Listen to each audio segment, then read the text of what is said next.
में रेनू नाम की महिला की हत्या कर दी गई। दरअसल इस सिलसिले में पुलिस ने कार्रवाई की है, जो उनके पति हैं उनको गिरफ्तार किया है। बात करेंगे, हमारे साथ डीसीपी हरिश्चंद्र जी मौजूद है। सर, कितने बजे पुलिस को कॉल मिली थी और किस तरह से पुलिस ने एक्ट किया?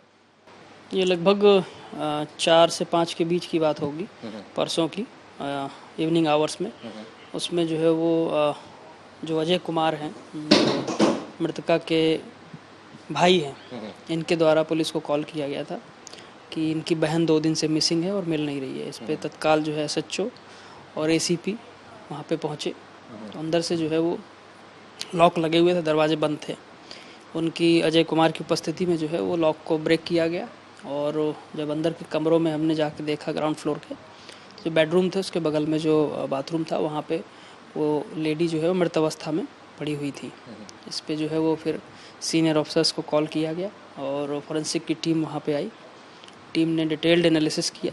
इसमें कुछ उनको चोटें थी और ब्लड स्टेन्स वगैरह भी हम लोगों को मिले थे, जिसको फॉरेंसिक की टीम ने जो है अपने कब्जे में लेकर के और पोस्टमार्टम के लिए बॉडी को भेज दिया गया था।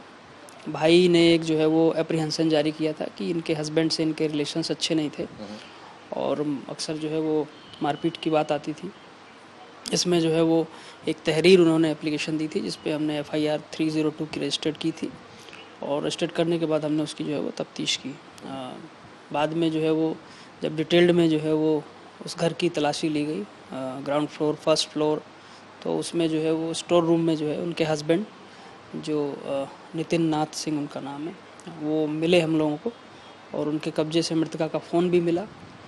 इनसे जब पूछताछ की गई तो इन्होंने बताया कि ये जो है वो प्रॉपर्टी को सेल आउट करना चाह रहे थे, जो सेक्टर 30 में थी, और वो लेडी मना करती थी, जिस पे इनका झगड़ा हुआ और झगड़ा होने के कारण इन्होंने जो है उसकी हत्या कर दी। सर, इसमें एक चीज़ सामने आ रही है कि नोएडा पुलिस को बहुत देर बाद पता लगा कि स्टोर रूम में वो है, तो कई घंटों की एक तरह से कहा जाए एक्सरसाइज के बाद पुलिस को ये पता लगा कि जो आरोपी है वो छिपा हुआ है। इस पर सर क्या कहना चाहेंगे? चूँकि वो जो घटनास्थल था वो पुलिस के ही पोजीशन में था और ग्राउंड फ्लोर पर जो है वो लेडी की डेड बॉडी मिली थी। उसको देखते हुए जो है हमने तुरंत पहले ग्राउंड फ्लोर को जो है वो सर्च किया। वहाँ की जितनी भी फॉरेंसिक एग्जामिनेशंस होती हैं वो की गई।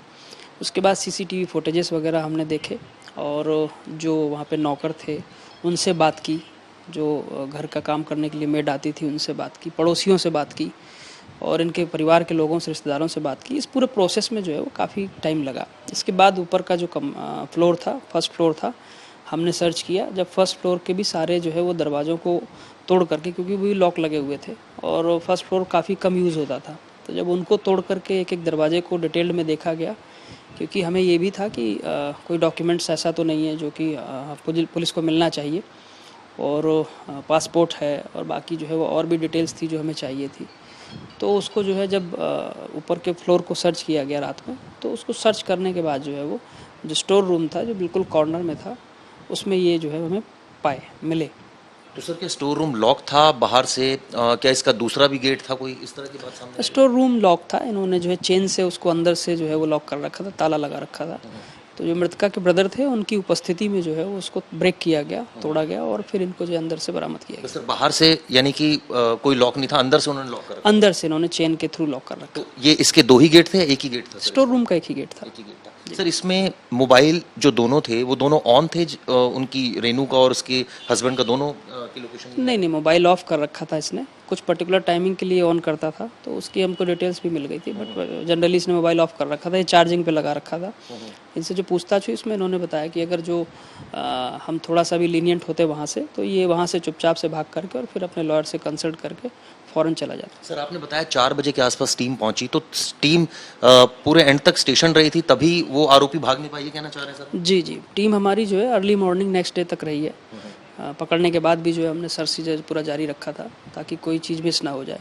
सर, परिवार का ये आरोप था कि वो सुबह पुलिस के पास आते हैं और पुलिस उनको एंटरटेन नहीं करती, जिस वजह से बहुत लेट हो गया और 5 बजे के आसपास, 4 बजे के आसपास जैसे आप कह रहे हैं कि पुलिस टीम वहाँ पहुँचती है, तो उसमें काफ़ी वक्त ज़ाया हुआ, पहला। सर, दूसरा, लॉक तोड़ने के लिए पुलिस के पास उस समय कोई ऐसे इक्विपमेंट नहीं थे, उसमें भी काफ़ी वक्त ज़ाया हुआ। नहीं, परिवार के जो मृतका के ब्रदर हैं वो कॉन्स्टेंटली पूरे टाइम जो है हम लोगों के साथ रहे हैं। मेरी बात हुई उनसे, हमारे ऑफिसर्स की बात हुई और उनकी ही कॉल पे पुलिस गई थी, चूँकि उनको जो है वो मृतका को कॉल कर रहे थे उनके ब्रदर, डेली उनके पेरेंट्स से बात होती थी मृतका की, वो 2 दिन से बात नहीं हुई थी, तो इसको लेकर के उन्होंने जो है वो पुलिस को कॉल किया था।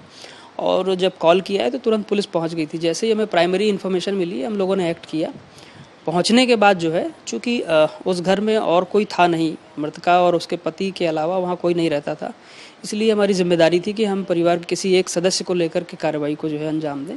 उसी क्रम में जो इनके ब्रदर थे अजय कुमार, उनको लेकर के हमने एक एक कमरे का जो है वो तलाशी ली, ब्रेक किया लॉक जो ब्रेक करना था, और उसके बाद जो है वो सारे प्रोसेस को फॉलो किया गया। उस पूरे प्रोसेस को फॉलो करने में और एविडेंस कलेक्ट करने में टाइम लगता है, उसी क्रम में जो है ये समय लगा।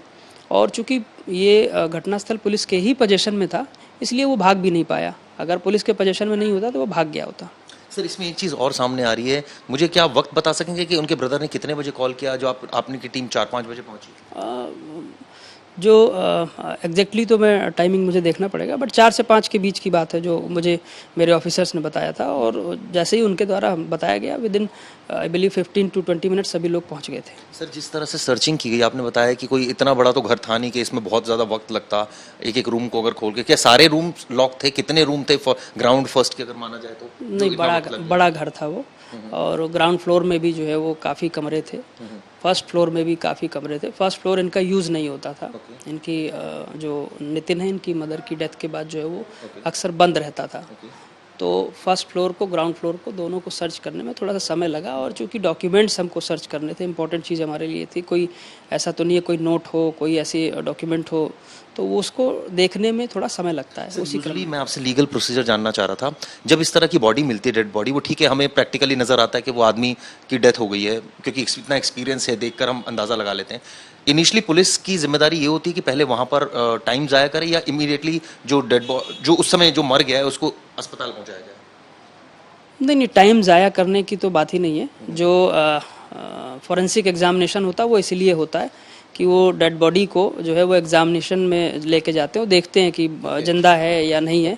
उसी क्रम में अगर जो है वो सांस चल रही होती है तो हम उनको तुरंत जो है अस्पताल लेके जाते हैं। पर चूँकि वो डेथ हो चुकी थी उनकी, और वो काफ़ी रिगर मोर्टिस आ गया था बॉडी में, वो दिख रहा था। उसी क्रम में जो है वो फिर उसका डिटेल्ड एनालिसिस जो है वो फॉरेंसिक की टीम करती है, एविडेंस कलेक्ट करने पड़ते हैं, क्योंकि सीन ऑफ क्राइम को जो है वो प्रोटेक्ट प्रिजर्व करना जो है वो पुलिस का प्राइमरी जो है वो काम है। उसमें जितना भी समय लगे, क्योंकि वो दोबारा सीन ऑफ क्राइम नहीं बन सकता, एक बार अगर डिस्टर्ब हो गया तो डिस्टर्ब हो जाता है। उसी क्रम में सारी कार्रवाई की जाती है। सर, इसमें एक चीज़ जानना चाहूँगा, आरोपी ने क्या बताया कि यही वजह थी और वो छिपकर बैठा हुआ था रात का, अंधेरे का जो है उसको मकसद ये था कि रात में बाहर निकलूँ? क्या उसने डिटेल में इन्वेस्टिगेशन में कितने बजे मारा, क्या बताया उससे ज़्यादा? ये उनका प्लान तो यही था कि अगर जो है वो पुलिस जांच जैसी धीमी होती है वहाँ से हटते तो वहाँ से वो भाग जाते। उनके दिमाग में यही चीज़ थी जो पूछताछ में हम लोगों को पता चली। सर, और क्या बताया, कितने बजे उसने मारा, ये क्या उसने जानकारी दी इस बारे में? ये उन्होंने बताया था कि मॉर्निंग में जो है वो इनका झगड़ा हुआ इनसे, और प्रॉपर्टी सेल आउट करने को लेकर ही झगड़ा हुआ। उसी झगड़े के दौरान जो है इन्होंने इनकी जो है वो हत्या कर दी। तो सर, जो डेड बॉडी मिली वो ग्राउंड फ्लोर पर बाथरूम के पास मिली? जी जी जी। सर, इसमें जो परिवार के एलिगेशंस इस तरह के हैं कि सुबह पुलिस के पास है, आप इसको बिल्कुल नकार रहे हैं, इस तरह की कोई बात नहीं?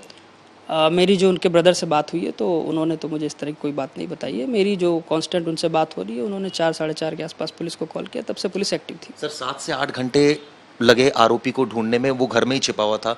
इसीलिए सर, मेरा सर सवाल इसीलिए कि पुलिस पर इसलिए सवाल हो रहा है कि भाई एक ही जगह पर आरोपी था, 100 मीटर के दायरे में था, तो इतना वक्त क्यों लग गया? जैसा मैंने आपको पहले भी बताया कि सर्च और सीजर का एक प्रोसेस होता है, एविडेंस कलेक्ट करने का एक प्रोसेस होता है। हमारा पहला काम होता है कि हम एविडेंस को कलेक्ट करें। एविडेंस कलेक्ट करने के बाद जो है वो पुलिस ने सर्च और सीजर स्टार्ट किया, और पूरी कार्रवाई जो है वो जो डिसीज जो मृतका है उनके ब्रदर की जो है वो निशानदेही पे की गई, इसलिए जो है ताकि कल को कोई जो है वो इस तरह की शंका या शुबा न रह जाए कि कोई बात जो है वो छिपाई गई है या लेट हुई है। और उनकी उपस्थिति में ही सारी चीज़ें की गई, जो दरवाजे भी ब्रेक किए गए उनकी उपस्थिति में किए गए। सर, एक चीज़ और जानना चाहता हूँ, इसमें जो दरवाजे तोड़े गए उसमें ऐसा कहा जा रहा है कि पुलिस के पास इस तरह का कोई इक्विपमेंट नहीं थे, तो उसको मंगाने में, तोड़ने में करीब 1.5 से 2 घंटा लगा। नहीं, ऐसा नहीं है। इक्विपमेंट से जो है वो दरवाजे तोड़ने वाली कोई बात नहीं है। वो सारी चीज़ें वहाँ उपलब्ध थी, और वीडियो रिकॉर्डिंग में सारा कार्रवाई किया गया है। सर, इसमें आरोपी ने जो खुलासा किया है कि उसने जिस तरह से मारा है, ये तमाम चीज़ें, अब आगे सर इसमें कार्रवाई क्या, पुलिस कस्टडी आप लेंगे या आप जेल में उसको भेज दिया जाए?